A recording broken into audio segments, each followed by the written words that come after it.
할렐루야. 네, 이제 또 이어서 제가 이번 컨퍼런스 동안에 이제 나누는 제가 세 번째 메시지인데 어찌 보면 이제 저희가 이제 마지막으로 다 들어가고 있습니다. 그래서 이제 제가 이번에 메시지 나누고 이 다음 시간에 김진호 목사님께서 또 이제 마지막 메시지를 나눠주시고 그리고 나서 잠깐 한 10분 정도 쉬었다가 이제 최수혜 목사님께서 마지막 메시지를 간단하게 나누고 저희가 기도하는 시간을 좀 충분히 가질 겁니다. 그래서 기도를 할 때 같이 기도하는 시간을 갖고 또 임파테이션 하는 시간을 갖고 그리고 나서 이제 저희가 저녁 먹고 나눔하는 시간을 가지려고 하는데요. 그런데 어제 밤에 최수혜 목사님께서 나눠주신 것처럼 영적인 영역에서 어떤 응답이 오는 건 시간이 걸릴 수 있지만 그러나 우리가 계속 이 안에 젖어들게 되면은 그러면은 그 응답이 어느 순간 딱 이렇게 오게 된다는 걸 계속 인식하고 그리고 하나님께서 정말 우리 각자가 삶의 상황에 또 우리의 인생의 단계 다 위치가 다르지만 그러나 정확하게 우리 현재 필요를 해결해 주는 말씀을 주실 뿐만 아니라 우리의 미래를 향해서 하나님이 가지고 계신 그런 그림과 비전과 계획을 분명하게 밝히실 줄 믿습니다. 그래서 사실 제가 첫 번째 시간 저희 처음 모였던 목요일 날 저녁에 정확한 복음의 진리를 알고 복음의 진리를 따라 걷기라는 내용을 나눴고 그리고 이제 어제는 제가 믿는 것과 아는 것에서 하나를 이루어서 그래서 완전한 사람이 되기라는 제목의 내용으로 나눴습니다. 그리고 또 사실 최수혜 목사님이 나눠주신 두 개의 강의를 통해서 우리가 새로운 피조물의 계시에 어떤 정수라고 할 수 있는 중요한 원리들을 사실 저희가 다 지금 이 시간에 나눴는데 그래서 이 시간 제가 나누고 싶은 거는 이 새로운 피조물의 피날레입니다. 그래서 이 새로운 피조물에 대한 지금 접근 그리고 이 새로운 피조물의 본성 또 새로운 피조물로 기능하는 것 이런 것들을 저희가 다 지금 이제 배우고 있잖아요. 근데 그래서 이 새로운 피조물로서 우리가 기능하는 어떤 최고의 모습이 무엇인가 우리가 이룰 수 있는 최고의 모습이 무엇인가 여기에서 이 도대체 새로운 피조물은 그럼 생명 안에서 군림하고 다스리고 왕노릇하고 그리고 하나님의 본성을 가졌고 그래서 이제 거울 원리를 통해서 그리스도 안에서 우리가 누구인지를 보고 이런 걸 통해서 결국 이 땅에서 나타내는 그런 새로운 피조물의 완벽한 모습이 무엇일까에 대한 최종 목표를 정확하게 저희가 그리고 있어야지 그 지점으로 저희가 가게 되는 거죠. 그래서 그 내용을 좀 나눠보려고 합니다. 그래서 우리가 새로운 피조물 말씀했을 때 핵심이 되는 몇 가지 성구들이 있어요. 고린도후서 5장 11절은 우리가 잘 아는 말씀이죠. 이전 것은 지나갔기 때문에 보라 모든 것이 새롭게 되었도다. 그래서 우리는 지속해서 과거를 보는 것이 아니라 현재 상황을 보는 것이 아니라 나의 어떤 육신의 관점에서 무언가를 보는 것이 아니라 하나님으로부터 와서 우리에게 새롭게 된 그 새로운 것을 계속해서 봐야 하는 거죠. 에베소 2장 10절 말씀도 새로운 피조물 말씀의 핵심 말씀 중에 하나입니다. 2장 10절은 한번 같이 읽어보면 좋겠습니다. 읽어보겠습니다. 우리는 그가 만드신 바라 그리스도 예수 안에서 선한 일을 위하여 지으심을 받은 자니 이 일은 하나님이 전에 예비하사 우리로 그 가운데서 행하게 하려 하심이라 이렇게 얘기하고 있습니다. 그래서 이제 2장 10절에서는 우리는 그가 만드신 바라 즉 하나님이 우리를 재창조했다는 거죠. 김진호 목사님께서 어제 아침에 나눠주셨지만 우리가 원래 하나님이 첫사람인 아담을 지었던 아담의 상태로 회복한 게 아닙니다. 아담을 지으실 때는 하나님께서 어떤 값을 지불하실 필요가 없었지만 새로운 피조물인 저와 여러분을 창조할 때는 그 아들 예수 그리스도의 값이 지불되었습니다. 그렇기 때문에 첫사람 아담이 아닌 둘째 아담이자 마지막 아담이신 예수 그리스도 안에서 우리는 완전히 새로운 창조물로서 새로운 인류가 된 거죠. 그래서 이 새로운 인류인 새로운 피조물에 대해서 아까 2장 10절에 봤던 것처럼 그리스도 예수 안에서 이 선한 일을 위하여 지으심을 받은 자니. 근데 이 선한 일을 여러분이 들었을 때 이 선한 일하면 어떤 개념이 떠오르시나요? 선한 일. 그럼 어떤 선행을 하는 것. 우리가 선행을 하면 기본적으로 사회에 봉사하고 연약한 사람들을 돕고 사랑으로 행하고 이런 것들을 기본적으로 우리가 생각할 수 있지만 이 선한 일 안에는 하나님이 의도하셔서 우리에게 이 땅을 살게 하신 그 모든 것들이 다 선한 일이라고 할 수가 있겠습니다. 그리고 그 일을 하기에 부족함이 없이 모든 것들을 우리 안에 넣어주셨다는 거죠. 그래서 에베소서 4장 24절을 보면은 여기 나와 있지는 않지만 하나님을 따라 새 사람을 입어라고 하면서 이 새 사람은 하나님을 따라 의와 진리의 거룩함으로 지으심을 받은 자니 이렇게 얘기합니다. 그래서 옛사람의 옷을 벗어버리고 생각의 영에서 새롭게 돼요. 즉 잠재의식을 다 새롭게 바꿔서 하나님을 따라 의와 진리로 지음받은, 그게 저와 여러분의 속사람의 새 사람의 모습인데 그 새 사람의 옷을 입어라는 거죠. 그래서 그럼 그 새 사람의 옷을 입는 모습에 대한 그 최대치의 모습의 완벽한 롤모델은 바로 우리의 주이신 예수 그리스도십니다. 그래서 고린도전서 15장 45절부터 쭉 보면은 첫사람인 아담과 둘째 아담인 예수 그리스도를 비교하면서 둘째 아담에 대해서 얘기할 때는 재밌게 둘째 아담이자 마지막 아담이라고 얘기해요. 즉 셋째 아담은 없다는 거죠. 근데 아담의 이름이 상징하는 건 종을 상징하거든요. 예를 들어 고양이가 태어났다면 고양이로 태어난 모든 그 DNA를 가진 고양이의 족속은 고양이입니다. 그 최초의 고양이가 고양이인 것처럼 인간으로서 하나님이 인간을 창조하셨을 때 최초의 그 인간이 아담이고 아담의 레이스, 아담의 종족이 인류인 거죠. 그런데 그 아담의 종족인 인류인 첫째 아담이 아닌 둘째 아담이자 마지막 아담인 예수 그리스도를 둘째 아담이라고 부릅니다. 바꿔 말하면 둘째 아담, 즉 예수 그리스도는 이 둘째 아담의 종족의 원형이라는 거죠. 즉 둘째 아담이자 마지막 아담이신 예수 그리스도 안에서 거듭난 새로운 피조물 우리들은 다 둘째 아담의 종족이라는 것입니다. 옆 사람에 이렇게 고백하면 좋겠 당신은 둘째 아담의 종족입니다. 네, 종족이라는 표현이 조금 독특하긴 하지만 이렇게 반대살에 이렇게 얘기해보면 좋겠어요. 저는 좀 젊기 때문에 스타크래프트를 해봐서 종족을 고르는 게 있어요. 프로토스테란 저그 이렇게 다른데 죄송합니다. 다 잘 이해하시고. 근데 종족 또는 레이스란 표현을 사용해 좋겠어요. 반대사람에게 당신은 둘째 아담의 레이스입니다. 이렇게 얘기하면 좋겠습니다. 할렐루야. 그래서 우리가 이제 새로운 피조물을 말할 때 이 새로운 피조물로서 우리가 가져야 될 정확한 목표를 붙잡고 그 목표로 우리가 조금 더 빨리 갈 수 있는 것 같습니다. 그래서 그 얘기를 좀 오늘 나누고 싶은데 이 분야에 대한 가르침을 가장 삶에서 실천하고 살아내신 분은 T.L. 오스본 목사님이신 것 같아요. 그분의 책을 보면은 우리가 믿음의 말씀에 아직까지 어떤 문제가 있는 우리가 어떻게 믿음으로 그걸 붙잡아야 될지, 즉 혈류병 앓는 자의 위치에서 믿음으로 취한 쪽의 접근의 메시지가 많지만 T.L. 오스본 목사님의 접근은 예수님의 위치입니다.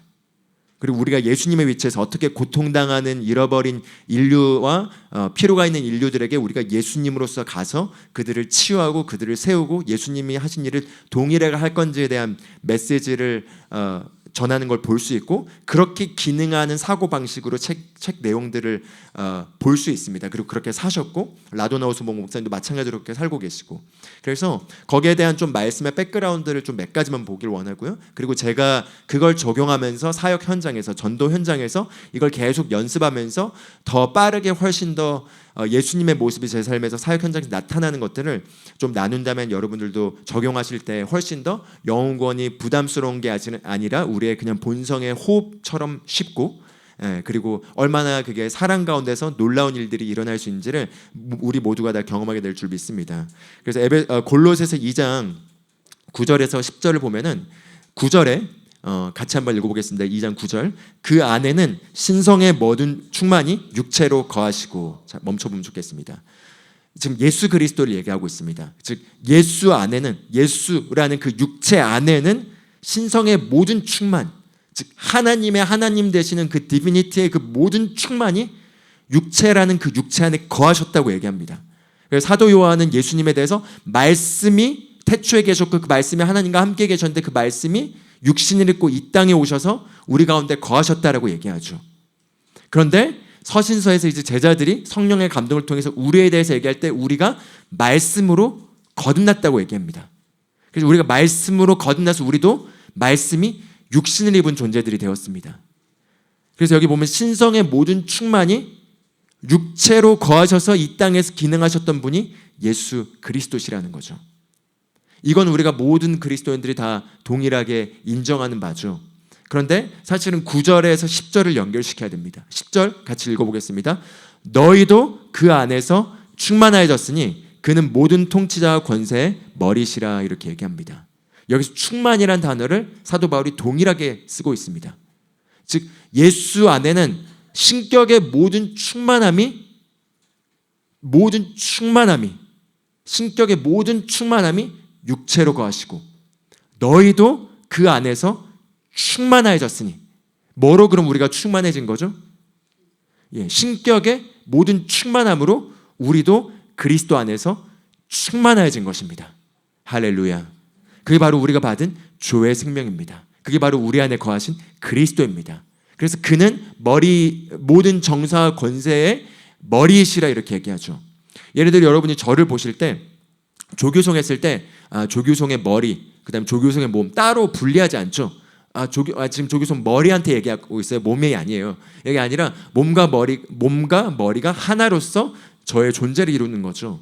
이게 바로 예수 그리스도께서 가져오신 복음의 가장 깊은 신비입니다. 그리스도 했을 때 문맥에 따라서 이 그리스도는 예수님을 지칭할 수도 있지만, 그러나 사도 바울이 가져온 계시를 받은 그리스도는 머리이신 예수님과 몸인 교회가 완벽하게 하나를 이룬 그게 그리스도입니다. 그래서 그리스도 했을 때 머리이신 예수와 몸인 저와 여러분, 이걸 이렇게 연결해 보면 좋겠습니다. 하나님께서 하늘은 하나님께 속하였지만 땅은 사람에게 주셔서 사람들이 이 땅에 하나님의 일들이 나타나기 위해서 하나님도 사람의 통로를 필요하고 사람의 허락을 필요로 하십니다. 그래서 하나님도 육신을 입고 사람으로서 이 땅에 오신 거죠. 그래서 하나님이 육신을 입고 이 땅에 오셔서 하나님의 뜻을 이루신 거죠. 그런데 이제 그리스도께서는 그 일을 다 이루시고 올라가셨는데, 이제 그리스도의 몸이 예수였죠. 예수가 그리스도가 육신으로서 이 땅에 오신 예수 그리스도가 몸으로서 이 땅에서 일을 하셨는데, 그분께서 속량사역을 완성하시고 이제 올라가신 이후에 그리스도의 몸이 누구죠? 바로 저와 여러분이죠. 저와 여러분이 바로 이제 그리스도의 육신, 몸으로서 이 땅에서 그분의 일을 계속해서 수행하는 자들이 되게 된 것입니다. 그래서 그 안에서 우리가 충만해졌으니, 그래서 우리가 신격의 모든 충만함으로 충만한 존재로서 이 땅에서 둘째 아담의 후손으로서 예수님이 하신 일과 동일한 일들을 하는 것이 하나님께서 새로운 피조물을 창조하셨을 때 새로운 피조물을 향해 가지신 목적입니다. 그래서 이사야서 53장 10절 말씀을 한 번 더 봐보겠습니다. 10절을 보면 이렇게 얘기합니다. 그러나 주께서 그를 상하게 하는 것을 기뻐하사, 예수님이 십자가에 못 박히신 장면을 지금 예언적으로 지금 보고 얘기하고 있는 거죠. 상하게 하는 것을 기뻐하셨다는 거예요. 예수님께서 십자가에서 모든 질병과 고통과 연약함과 죄의 모든 걸로 형체를 알아볼 수 없을 만큼 상해지셨는데, 그 상한 것을 주께서 기뻐하셨다는 거죠. 히브리서 12장 2절에서는 그가 자기 앞에 놓인 기쁨을 위하여 이렇게 얘기합니다. 자기 앞에 놓인 그 기쁨, 그 자기 앞에 놓인 것이 예수님께서 보좌 우편에 앉는 것이었을까요? 예수님만 생각하면 아니겠죠. 예수님 이미 하나님의 본체이셨습니다. 그런데 이제 보좌 우편은 그리스도를 상징합니다. 그 그리스도 안에는 저와 여러분은 그 안에 들어가 있습니다. 그래서 그게 자기 앞에 놓인 기쁨이었다는 거죠. 그 기쁨, 어떤 일이 일어날 것인지를 알고 있었기 때문에 그 기쁨을 위하여 십자가를 참으시고 수치와 고통을 참으셨다고 얘기합니다. 그게 여기서 보면은 그것을 기뻐하사 그에게 고통을 두셨은즉, 주께서 그의 혼을 죄로 인한 헌물로 삼으실 때 그가, 여기 같이 읽어보겠습니다. 자기 씨를 보고 자기 날들을 길게 하며 또 주의 기뻐하신 일이 그의 손에서 번영하리이다, 이렇게 얘기하고 있습니다. 그가 자기 씨를 보고 그리고 자기의 날들을 길게 하며, 할렐루야. 예수님께서는 이 땅에서 33년 반, 그러나 실제 사역을 시작한 건 30살 때였기 때문에 약 3년 반 정도 사역을 하셨지만, 그러나 그의 씨가 연장되는 것을 보고 그의 날들이 길어지는 것을 보셨다는 거죠. 그게 어떻게 가능하게 된 거죠? 바로 둘째 아담의 후손인 우리들이, 새로운 피조물들이 탄생하여 이 땅에서 그렇게 기능할 걸 보셨기 때문에 바로 예수님을 고통 가운데 죽게 하신 것을 기뻐하셨다는 것입니다. 할렐루야. 그래서 우리가 이제 이 개념을 가져야겠습니다. 새로운 피조물 했을 때, 딱 새로운 피조물의 모습했을 때 가져야 될 그림은 예수 그리스도이십니다. 새로운 피조물 했을 때 새로운 피조물은 예수 그리스도의 형상을 따라 지음받았습니다. 그럼 우리는 완벽하게 예수님을 우리의 롤모델로 삼아야 됩니다. 우리 모든 기독교가 예수님을 닮아야 된다 얘기하죠. 그렇지만 닮아야 된다 했을 때 절대 우리가 따를 수 없는 도덕적이고 모든 면에서 따를 수 없는 그런 기준 안에서 우리가 닮아야지가 아니라, 우리가 다 그와 같은 본성에서 정확하게 예수님을 이미테이트하는 자들로 우리가 지음받았다는 거죠. 그래서 에베소 5장 1절에선 하나님의 사랑받는 자녀로서 그분을 모방하라. Imitate God in everything you do 이렇게 얘기합니다. 하는 모든 일에서 그분을 모방하여라. 즉 예수님께서 태풍을 보셨을 때 명령하셔서 태풍을 잠잠케 했다면 우리는 이 땅에 예수로서 동일하게 기능하는 자들이기 때문에 태풍을 명하여 태풍의 토네이도가 우리 집에 오지 못하게 할 수 있습니다. 할렐루야. 나와 관계된 영역들은 나의 존재로 말미암아 어떤 자연재해도 근처에 올 수도 없다라고 권세를 명하고 우리가 예수님이 사용하신 권세를 동일하게 사용하실 수 있습니다. 예수님은 무화과 나무에게도 명했고 폭풍에게도 명했고 질병에게도 명했고 상황대로 명하면서 말로써 왕으로서 군림하셨습니다. 그 안에 있던 생명이 군림하여 밖으로 나타나서 예수님이 계신 곳마다 귀신들이 쫓겨나가고 상황들이 예수님의 뜻 가운데 정렬되었습니다. 그래서 우리가 이제 예수님을 목표로 삼아야겠습니다. 그럼 이제 예수님을 목표로 삼다면 사복음서를 읽어야겠죠. 사복음서를 읽을 때 예수님이 어떻게 하신지를 카피하려고 보는 것입니다. 예수님이 어떻게 병자들 치유하셨는지, 예수님께서 어떻게 영혼들을 구원하셨는지, 예수님께서 어떻게 환경과 상황들을 다스리셨는지. 그래서 그런 관점에서 말씀을 보고 그리고 나를 그 위치에 두고 사역을 하는 거죠. 내 삶에 만나는 반경 가운데 있는 모든 사람들을. 그래서 사도행전 10장 38절 이 성구 하나를 기본 베이스로 잡으면은 우리가 예수님을 묵상하고 예수님의 능력을 묵상해서 그게 풀려져 나오는데 굉장히 도움이 됩니다. 같이 한번 읽어보겠습니다. 하나님이 나사렛 예수에게 성령과 능력을 기름 붓듯 하셨음에 그가 두루 다니며 선한 일을 행하시고 마귀에게 눌린 모든 사람을 고치셨으니 이는 하나님이 함께 하셨음이라. 아멘. 베드로가 성령의 감동을 통해서 3년 반 동안 예수님의 사역을 가까이서 지켜본 가운데 예수님의 사역을 요약해 준 것입니다. 근데 예수님의 사역을 요약해 준데 예수님께서 먼저 하나님께서 나사렛 예수에게 성령과 능력으로 기름 부으셔서 그 기름 부음이 그리스도인 거죠. 그리고 그 기름 부음이 우리에게도 왔습니다. 그게 그리스도인 기름 부음 받은 자들, 그 동일한 성령님이 예수님에게 오셔서 능력을 제공하셔서 그가 두루 다니며 선한 일을 행하시고 너희는 그가 만드신 바라 그리스도 예수 안에서 선한 일을 위하여 지음받은 자니. 그래서 두루 다니며 선한 일을 행하시며 근데 그 선한 일이 무엇이죠? 마귀에게 억눌린 모든 자들을 다 고쳐주시더라. 왜냐하면 하나님이 함께 하셨기 때문이라 이렇게 얘기합니다. 그래서 예수님께서 실제로 사역하시는 사복음서를 내가 카피하려는 입장에서 읽었을 때 새롭게 계시들이 많이 열리게 되실 것입니다. 그래서 예수님의 사역을 또 요약해주는 성구 하나를 보겠습니다. 마태복음 9장 35절에서 36절 같이 보도록 하겠습니다. 35절에 이렇게 얘기합니다. 예수님께서 모든 도시와 마을을 두루 다니사 그들의 회당들에서 가르치시고 왕국 복음을 선포하시며 백성 가운데서 모든 질환과 모든 질병을 고쳐주시니라. 그러나 그분께서 무리를 보시고 그들을 불쌍히 여기는 마음을 가지셨으니 이는 그들이 목자 없는 양같이 지치고 널리 흩어졌기 때문이라 이렇게 얘기합니다. 그래서 예수님의 사역은 이렇게 요약되는 거죠. 두루 다니시며 우리도 집에만 처박혀 있는 게 아니라 우리가 직장도 가고 장보러도 가고 또 때론 여행도 가고 우리가 또 어떤 일이 있어서 어떤 곳에 가죠. 예수님도 가셨습니다. 두루 다니시면서 거기에서 복음을 선포하셨고 즉 하늘의 왕국의 기쁜 소식을 선포하셨습니다. proclaim 설득하는 게 사람들 믿게 하려고 설득하는 게 아니라 선포하셨습니다. 선포하시고 그리고 받아들인 자들에게 가르치시고 그리고 모든 질병과 모든 질환들로부터 사람들을 다 고쳐주셨습니다. 그럼 예수님이 그렇게 하셨다면 우리 모두도 그렇게 해야 합니다. 그게 바로 우리의 본성이기 때문이고 모든 새로운 피조물들은 이 땅에서 그렇게 기능해야 됩니다. 물론 이제 오중사역의 직분이나 어떤 부르심에 따라서 더 많은 회중 앞에서 하는 어떤 롤들은 다를 수 있겠지만 그러나 모든 개개인의 그리스도인이 나의 영향력 안에서 나의 직장에서 나의 가정에서 나의 자녀들이 다니는 학교의 학부모들이나 내 직장의 동료들이나 내가 가는 마트나 기차나 비행기나 어디에서든지 우린 다 귀신을 내어쫓고 모든 질병과 질환으로부터 사람들을 고치고 복음을 선포하고 말씀을 가르쳐야 합니다. 그게 새로운 피조물에 저희가 가져야 될 정확한 모습이라는 거죠. 그래서 제가 어제 이제 뭐 제가 밖에 나가서 이제 치유하는 거나 영혼 구원하는 거나 그런 이제 스토리들을 잠깐 나눴지만, 행동을 보면 그렇게 보이지만 그 행동이 있게 하기 위해서 제가 집에서 방언으로 기도하면서 말씀을 묵상할 때 그냥 이 모습 말씀을 계속 묵상한 거예요. 하나님께서 나사렛 예수에게 성령과 기름 부음을 부으셨으니, 하나님께서 조규송에게 성령과 능력을 기름 부으셨으니 조규송이 두루 다니며 선한 일 행하고 마귀에게 억눌린 모든 자를 다 치유하니 이는 하나님이 함께 하심이라. 그걸 제가 가는 곳에서 할 때마다 일어나는 것을 그리는 거죠.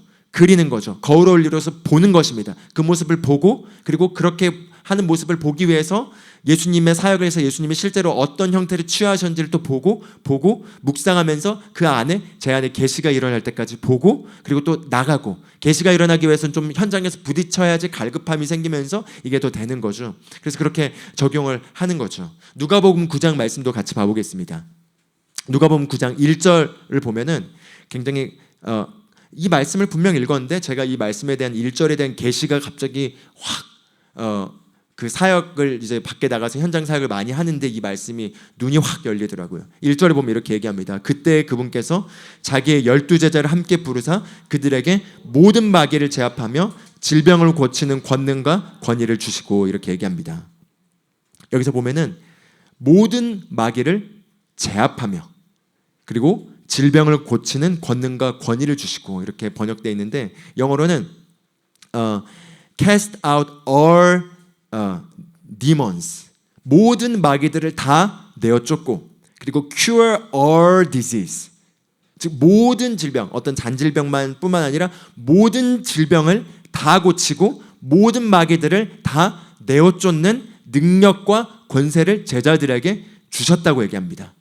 그리고 나서 2절에 하나님의 왕국을 선포하며, 즉 하나님의 왕국을 선포한다는 건 예수님께서 주기도문에서 아버지 이름이 거룩히 높임을 받으시며 아버지의 뜻이 하늘에서 이루어진 것처럼 땅에서도 이루어지게 하옵시고, 그런데 아버지의 뜻이 하늘에서 이루어진 것처럼 땅에서도 이루어지는 것이 하나님의 왕국이 선포되는 것입니다.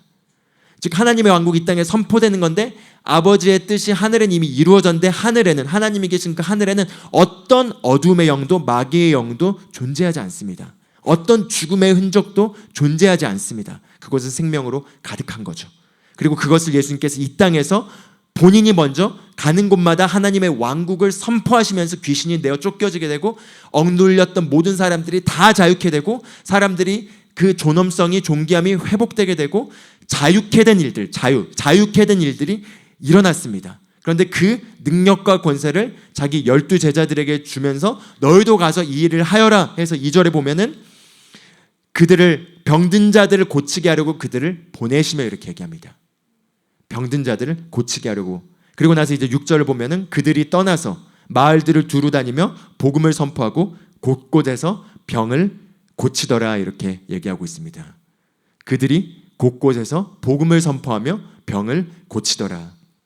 그리고 마태복음 10장 7절 8절에도 하나님의 왕국이 이 땅에 임하는 모습에 대해서 그 그림을 보여주고 있습니다. 7절 같이 읽어보겠습니다.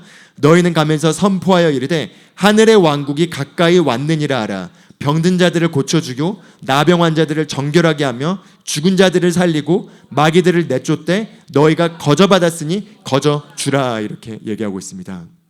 그래서 하늘의 왕국이 이 땅에 나타난 것을 선포했을 때 그 선포된 것 안에는 병든 자들이 치유케 되고 마귀의 억눌림, 두려움의 억눌림, 어떤 영적 억눌림, 어떤 불안함의 억눌림, 여러 가지 억눌림에서 자유케 되고, 그리고 질환들로부터 깨끗게 되고, 전염병들로부터 깨끗게 되고, 그리고 죽은 자들이 살아나게 되고, 그리고 거저받았으니 거저주라, 즉 사랑으로 나누는 삶을 살게 하면서 하늘의 왕국을 이 땅에 선포하는 것을 제자들에게 하라고 했고요.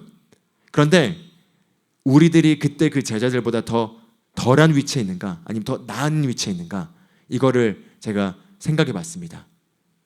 우리는 결코 덜한 위치에 있지 않습니다. 제자들은 거듭나지도 않았어요. 거듭나지도 않았지만 예수님의 권세를 위임받아서 그 권세 가운데, 능력 가운데 행했던 거죠. 그런데 우리는 이제 새로운 본성을 갖게 되었습니다. 그리고 이제 그리스도와 하나가 되었죠.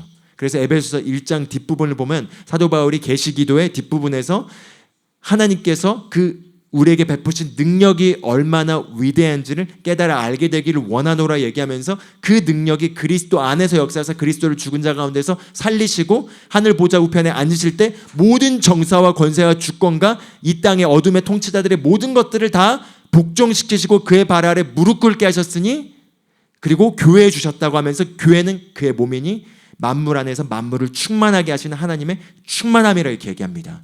할렐루야. 그래서 예수님께서 마태복음 28장에서 우리 가라라는 말씀하기 전에 하늘과 땅에 있는 모든 권세를 내게 주셨으니, 그리고 나서 우리 보고 가라고 얘기하죠. 왜죠? 왜냐하면 예수님은 원래 권세가 더 높으신 분이에요, 마귀들보다. 그런데 왜 거기서 갑자기 하늘과 땅에 있는 모든 권세를 내게 주셨다고 얘기를 하죠? 예수님의 속량삭을 마치기 전에는 예수님에게만 그 권세가 있었고 우리 인간들에겐 그런 권세가 없었습니다. 그런데 예수님께서 우리의 위치에서 죄와 하나가 되었고 우리의 위치에서 살아나셨고 우리의 위치에서 이제 하늘 보좌 우편에 앉으시면서 우리가 그 안에 들어가서 그 하늘과 땅에 속한 모든 권세가 그리스도에게 주어졌고 그리스도의 몸인 우리가 이 땅에서 그리스도의 대리자로서 그리스도의 몸으로서 이제 그 권세를 시행한 자들이 된 것입니다. 하나님의 충만함으로 만물을 충만하게 하시는 바로 교회로서 이 땅에서 그리스도의 몸, 바로 머리이신 예수님의 그 권세를 위임받은 예수님의 통치기구로서 이 땅에서 우리가 예수님이 하신 일을 동일하게 할 수 있도록 그 권세를 위임받은 것입니다.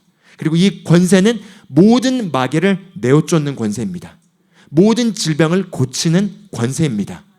그리고 사도행전 1.8절에서 능력을 받기 전까지 떠나지 말라, 이 능력을 기다려라 하고 너희가 성령을 받으면 그 능력을 받으리니, 예수님께서 성령을 받으셨고 그 성령을 받은 이후에 예수님 안에 있던 성령의 능력이 나가서 마귀에게 눌린 모든 자를 다 치유하셨습니다. 그 동일한 능력이 우리에게도 성령을 받을 때 우리 안에 들어오게 된 것입니다. 할렐루야. 그럼 우리도 권세와 능력을 받은 거죠. 모든을 집어넣으면 좋을 거예요. 모든. 우리가 받은 이 능력과 권세는 모든 마귀를 내어쫓고 모든 질병, 그 질병 안에는 감기부터 관절염부터 암부터 마비부터 그 어떤 것이든 다 그 안에, 모든이란 단어 안에 포함되어 있습니다. 모든 질병을 다 고치며 cure all disease. 그럼 하루 종일 이 말씀을 묵상하는 거죠. 하루 종일 우리가 이 말씀을 묵상하고 그리고 이제 나가서 예수님이 한 일들을 우리가 이제 모방하기 시작하는 것입니다. 할렐루야. 그래서 우리가 이제 이 땅에 부름받은 예수님의 모습을 살아내는 삶에는 우리가 어제까지 이제 배웠던 새로운 피조물로 기능하는 삶은 우리 안이 자라나는 거라면은 그 안이 자라나서 이제 우리가 또 밖으로 나타나는 거에 대한 완성된 그림은 예수님입니다. 예수님입니다. 옆 사람에게 얘기하시오. 당신은 예수님과 같이 기능하도록 부름받았습니다. 할렐루야. 예, 그래서 우리가 어디를 가든 치유하고 어디를 가든 사람들이 기본적으로 하나님 밖에 있다면, 이 그리스도 안에 있는 진리 밖에 있다면 다 마귀에게 억눌려 있습니다. 다 마귀에게 억눌려 있어요. 사실 믿지 않은 자들은 사실 마귀에 다 지배를 당하고 있고 믿는 자들도 생각보다 다 마귀의 두려움에 염려에 여러 가지 것들에 억눌려 있습니다. 그래서 그냥 저희가 복음 전할 때 기도해 준다고 할 때 그냥 형식적으로 기도하는 게 아니라 임재를 풀어놓고 귀신들을 내어 쫓습니다. 그래서 사람들이 표정이 밝아지고 터치를 받고 눈물을 흘립니다. 왜죠? 영적인 거에 변화가 일어나기 때문인 거죠. 그래서 치유도 일어나고 자유케 됨이 일어나고, 그리고 우리가 또한 말씀의 진리의 말씀을 가르칠 수 있다면 진리의 말씀을 가르쳐서 그로 말미암아 정말 이제 제자가 되도록 하게 하는 게 우리가 이 땅에 부름받은 일이겠죠. 그런데 거기에 있어서 중요한 건 예수님이 이 땅에서 이 모든 것을 하는 것에 있어서 예수님이 어떻게 세상을 바라보셨냐는 거예요. 이제 우리가 지금 제가 여기까지 나눈 건 어떤 형태를 나눴던 거죠. 모습들. 근데 그 배우의 중심에 예수님 안에서 무엇이 예수님을 동기부여하셔서 무엇이 예수님을 채우셔서 그게 밖으로 흘러나와가지고 밖에 그게 나갔냐는 거죠. 아까 전에 읽었지만 그들을 긍휼히 여기시는 마음에 움직이셨습니다. 즉 인류가 예수님의 눈에 비춰졌을 때는 모두가 다 속박당하고 있고 그 속박의 배후의 영적 세계에서는 마귀의 지배 아래서 죽임의 권세자에게 노예로 있는 사람들을 봤을 때 예수님은 그 긍휼함을 가지셨습니다. 이 긍휼함은 컴패션인데 패션 고통을 이렇게 공감해서 그 고통이 무엇인지를 알고 그걸 제거시키고자 하는 강렬한 열정이 예수님을 움직이셨다는 거죠. 할렐루야. 그래서 예수님은 영혼들을 긍휼히 여기셨고 그 영혼들을 속박하고 있는 원수들에 대해서는 분노하셨습니다. 예수님이 마귀들을 책망하셨다고 얘기해요. 책망. 왜죠? 분노가 흘러나오는 것입니다. 사랑의 분노가 흘러나와서 사람들을 자유케 하고자 하는 그것이 나가서 사람들을 자유케 했습니다. 그래서 바로 모든 것을 예수님은 하나님의 관점으로 본 것이죠. 그럼 우리도 연습해야 될 건 모든 것을 예수님의 관점으로 보는 것입니다. 예를 들어 호텔 로비에 있는 어떤 사람을 볼 때 하나님의 관점으로 그 사람을 보는 거죠. 그럼 저 사람은 복음을 알까? 저 사람은 구원받았을까? 저 사람은 지금 자유함을 누리고 있을까? 라고 했을 때 기본적으로 그렇게 누린 사람이 거의 없다고 가정을 하고 가야겠죠. 그럼 저 사람을 향한 하나님의 뜻은 무엇일까? 저 사람을 향한 하나님의 계획은 무엇일까? 하나님의 뜻과 계획이 무엇인지 우리는 알고 있습니다. 그럼 그 하나님의 뜻과 저 사람을 향한 하나님의 뜻과 계획이 우리를 감동시켜서 나가서 말을 걸게 하는 거죠. 그래서 티에로소 목사님 책 중에 24/7 기도 원리라는 그 기도문을 보면은 이런 문구가 있어요. 주님께서 속량으로 말미암아 각 사람에게 가능하게 하신 것이 있다. 나는 사람들에 대한 나의 인식을 그것에 맞춘다. 이게 굉장히 파워풀한 문장입니다. 우리는 너무나 그냥 사람들 볼 때 있는 그대로 보죠. 육신을 따라 봅니다. 저 사람 뭐 예를 들어 우리가 저 사람 흑인이고 저 사람은 멕시칸이고 저 사람은 백인이고 저 사람 뭐 저렇게 생겼고 저 사람 아무 생각이 없죠 보통. 근데 우리는 모든 사람을 볼 때 그리스도께서 속량을 통해서 각 사람에게 가능하게 하신 것이 있다. 나는 사람들에 대한 나의 인식을 그것에 맞춘다. 그리스도께서 속량을 통해서 이 사람에게 가능하게 하신 것이 있다. 나는 이 사람에 대한 나의 인식을 그것에 맞춘다. 그걸 맞춘 순간 우리는 이 사람의 어떤 겉모습을 보거나 겉모습의 어떤 연약함을 보는 것이 아니라 그 사람의 피로를 파악하고 영의 피로, 겉의 피로를 파악하면서 그리스도께서 속량으로 제공해 주셔서 이것이 어떻게 채워질 수 있는지를 보는 가운데서 우리가 나아갈 수 있게 됩니다. 할렐루야. 그래서 그런 개념을 가지고 나가서 보게 되면은 만나는 모든 매일매일에 만나는 모든 영혼들이 다 복음을 들어야 될 대상이 됩니다. 그래서 우리가 성공에 대한 바른 개념만 가져도 영혼 구원이 아주 재밌고 흥미진진하고 그리고 우리가 살아야 될 이유가 이거라는 것을 발견할 수 있습니다. 먼저는 우리가 영혼 구원에 대해서 가지고 있는 잘못된 개념인데요. 내가 복음을 전했을 때 그 사람이 받아들이는 것, 어떤 터치가 일어나는 것, 그게 성공이 아닙니다. 그것은 하나님이 하신 일입니다. 우리에게 있어서의 성공은 순종하고 씨를 뿌리는 것입니다. 그래서 믿음도 마찬가지인데 그런 생각, 우리가 다 그런 경험을 하죠. 내가 어떤 걸 했을 때, 어떤 걸 목표를 품고 시도했을 때 그게 안 되면은 실패라고 생각하게 되고 그 실패라는 거를 받아들이게 되면 실망감이 있게 돼서 이제 그게 싫어서 시도를 못 하게 되는 거죠. 그래서 그냥 내가 했다 안 하면 아무 느낌도 없는데 하기로 했다가 안 되면은 그게 이제 나에게 실패의 어떤 레코드가 되기 때문에 그게 싫어서 시도조차 안 합니다. 그런데 어린아이가 태어나서 갓난아이가 사람으로서 이제 기능하기 위해서는 걷기 위해서 걷는 연습을 하죠. 걷는 연습을 할 때 갑자기 그냥 기어다니다가 때가 됐을 때 엄마 이제 내가 때가 된 것 같아. 오늘부터 걸을래 하고 갑자기 탁 일어나가지고 걷는 아이는 이 세상에 존재하지 않죠. 걷기 위해서 무수히 아마 수천 번 이상은 넘어질 겁니다. 막 걷고자 하는 본성 때문에 막 붙잡고 일어나고 보는 것이 다 걷는 사람들이니까 그렇게 걸으려고 하는데 넘어지고 그래도 넘어지는 걸 그 누구도 실패라고 생각을 안 하죠. 그냥 영원히 기어다니는 게 실패입니다. 그렇죠? 영원히 그 자리에 있는 게 실패인 거고 성장하는 게 성공인 거죠. 근데 성장에는 자연스럽게 넘어짐이 있습니다. 그런데 그 넘어짐이 실패가 아니에요. 성장하기 위해서 근육을 키우는 거죠. 그렇게 접근을 하면은 우리가 복음을 전하거나 치유 사역을 하거나 하는 모든 것에 있어서 당장 안 나타나는 게 실패가 아닙니다.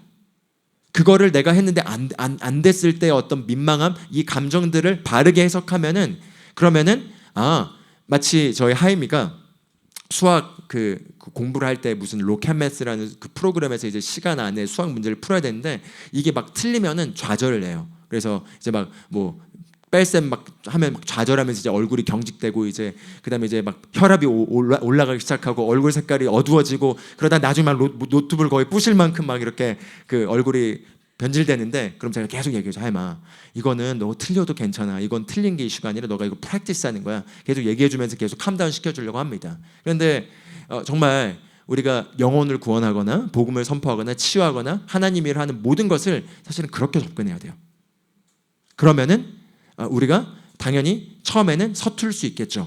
그렇지만 자꾸 하게 되면은 시간이 지나면 그냥 누구나 치유하고 누구나 영혼 구원하고 누구나 성령 받게 하고 누구나 예수 그리스도를 따르는 삶을 살게 하는 것이 그냥 우리에게 당연한 것이 되는 당연한 본성으로 가게 됩니다.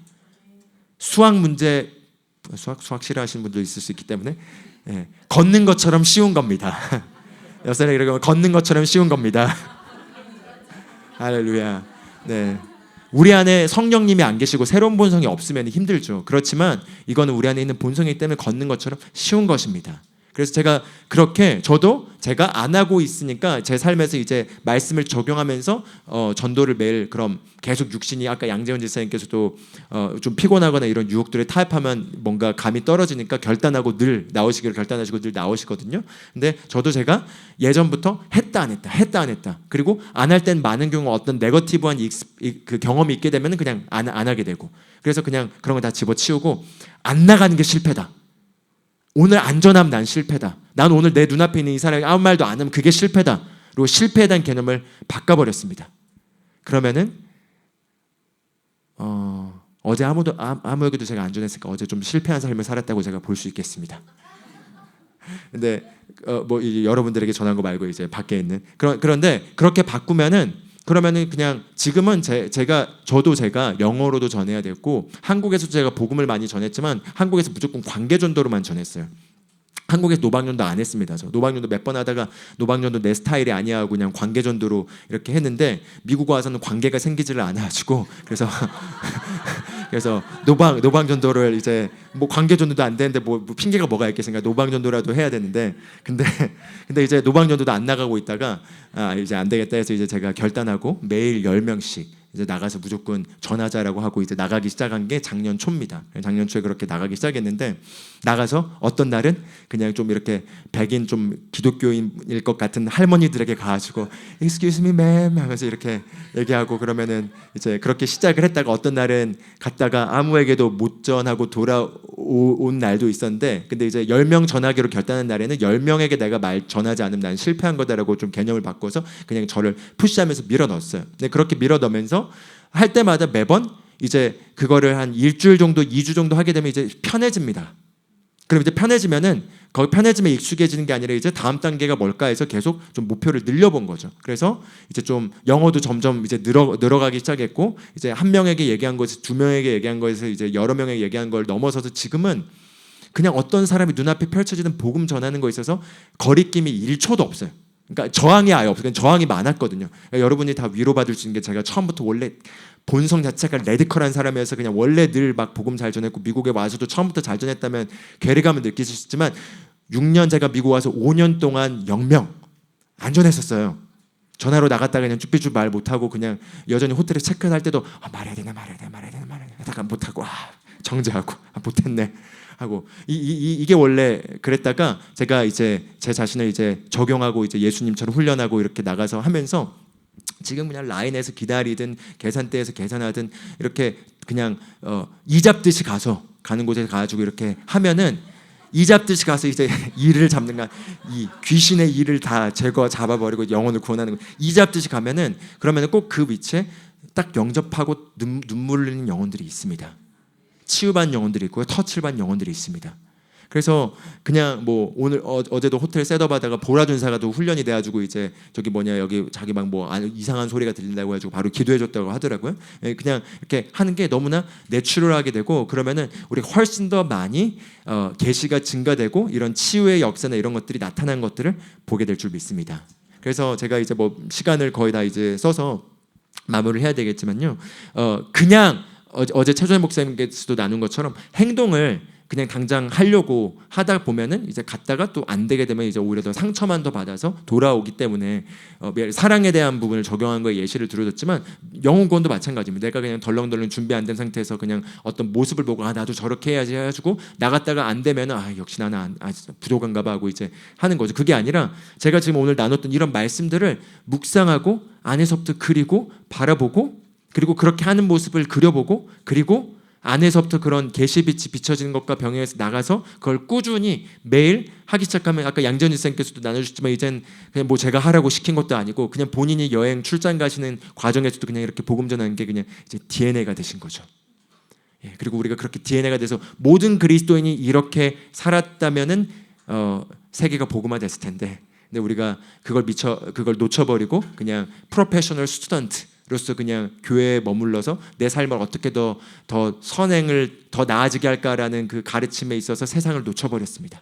그러나 단순한 복음의 진리를 가지고 우리가 이렇게 나가고 그리고 영혼을 볼 때마다 저 영혼을 향한 하나님의 뜻과 계획이 무엇일까? 그리스도께서 속량을 통해서 제공해 주신 것인데 그 안에는 평강이 있고 그 안에는 자유함이 있고 그 안에는 치유가 있고 그 안에는 정말 풍성한 삶이 있는데 그런데 이 풍성한 삶을 모르는 이 영혼에게 이 영혼이 가지고 있는 그 고통을 제 걸로 딱 취해서 그걸 제 삶에서 그게 없다고 생각하면은 공감할 수 있거든요. 제가 그런 식으로 기도를 많이 하는데 제가 타고난 육체의 어떤 기질은 다른 사람들 공감을 못 합니다. 그래서 폴라 전사 가끔 저한테 공감 능력이 제로라고 해요. 근데 이제 거듭난 본성을 따라 영혼권의 목적을 할 때는 공감 능력이 120% 이상 늘어납니다. 저의 모든 포커스는 이 사람의 지금 영혼을 권하기 필요하기 때문에 어떻게든 공감을 근데 이제 본성에서 항상 삶에 나타낼 연습을 해야죠. 그렇지만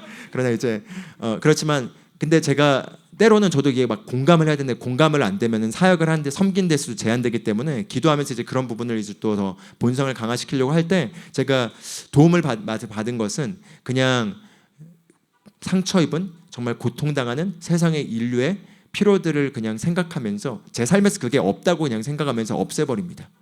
예를 들어 만약에 정말 한부모로 아이를 부모 혼자서 아이를 키우게 된다면 내가 만약에 없고 내 아내가 아이들을 키우게 되면 하임이 아니면 어떨까? 아니면은 하임이가 갑자기 죽어버리면 어떨까? 아마 이런 것들을 생각하면서 이제 그 사람이 겪고 있는 상황을 저에게 대입해서 그걸 이제 느끼면서 이제 하나님의 마음은 어떨까? 기도를 해보고 그러면서 하나님께서 그런 마음 가운데 예수님을 어떻게 십자가에 못 박히게 하셨는가를 묵상하게 되면 이제 하나님의 감정으로 싱크로나이즈입니다. 그럼 그 싱크로나이즈면 오는 거기에서 오는 그 어떤 그 불이 나가서 그 영혼에게 하나님의 손과 발과 통로가 되어서 그리스도로서 사역할 수 있게 됩니다. 할렐루야.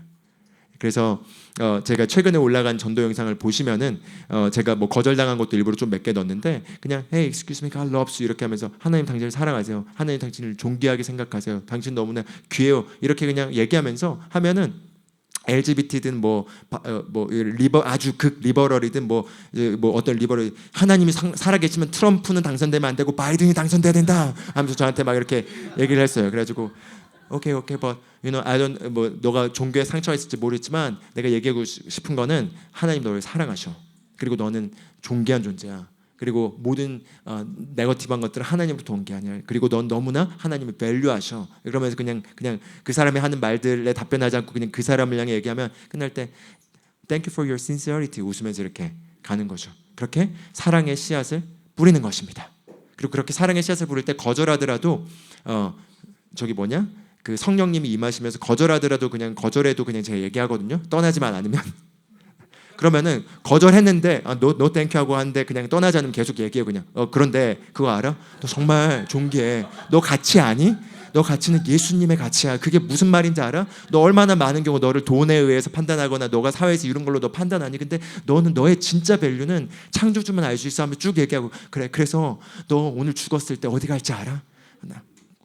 하면서 이제 그럼 모르겠다. 지금 예수님 믿자. 이렇게 하면 예수님 믿게 되고. 그래서 이번 주에도 화요일날 전도 잠깐 나갔을 때 이제 청소년 한 명이 있었는데 딱 그 애를 보는 순간 그냥 이어폰 꽂고 뭐 엄마 따라서 이제 쇼핑 온 것 같은데 얘는 그냥 지루하니까 혼자 이러저러 행아웃 하고 있더라고. 그래가지고 가서 야 너 멈춰봐 이렇게 이제 그렇게 안 하고 Hey, excuse me 하면서 이제 사랑으로 다가서 이제 물어봤어요. 너 예수님 믿니 하니까 아니 안 믿는다고 해가지고. 복음을 전했습니다. 그래서 이제 그냥 얼마나 너가 지금 너 그거 알아? 너를 창조한 하나님이 지금 너에게 말씀하고 계셔. 나를 통해서. 드디어 하나님이 나를 찾아서 너에게 얘기하고 싶었는데. 그리고 나서 이제 딱 하나님으로서 하나님이 입이 되어서 얘기를 합니다. 얘기를 하니까 영접을 안 했고 그리고 구원에 대한 확신이 없고 그리고 교회는 나갔었는데 라이드가 없어가지고 교회를 못 나가고 있는데 예수님에 대한 복음에 대해서 십자가에 대해서 의미가 뭔지 아무것도 모르고 있다고. 그래서 그 의미를 설명해주고 그리고 예수님 지금 믿을래 했더니 믿겠대요. 자기가 이거 알려준 사람이 없었다고. 그래서 영접하고 났더니 눈물을 흘리더라고요. 그리고 나서 이제 지금 그럼 왜 교회 못 가니까 차가 없어가지고 못 가고 있다 해서 우리 데니엘 형제가 있어가지고 데니엘 형제 연락처 해주고 데니엘 형제가 지금 이제 또 팔로업 해주고 있어가지고 아까 전에 나눴던 무슬림에서 개종한 쉐리프랑 같이 새 가죽반 새로운 피조물로 데니엘이 이제 양육하도록 맡겼습니다. 할렐루야. 영혼들이 우리를 기다리고 있습니다. 우리가 초점을 우리 개인의 발전에만 갇히는 게 아니라 발전도 하지만 바깥에 있는 상처 있는 인류의 피로를 내 것의 피로로 집어넣어버리고 나가게 되면 나의 피로도 훨씬 더 빨리 채워지게 될 줄 믿습니다. 아멘. 그렇게 우리가 나가서 모든 영혼들을 구원하며 모든 민족을 선교하는 그런 미국에 있는 코리안들이 되기를 미국에 있는 코리안으로서 자이언에 속한 새로운 피조물들이 되기를 주님의 이름으로 축복합니다. 아멘.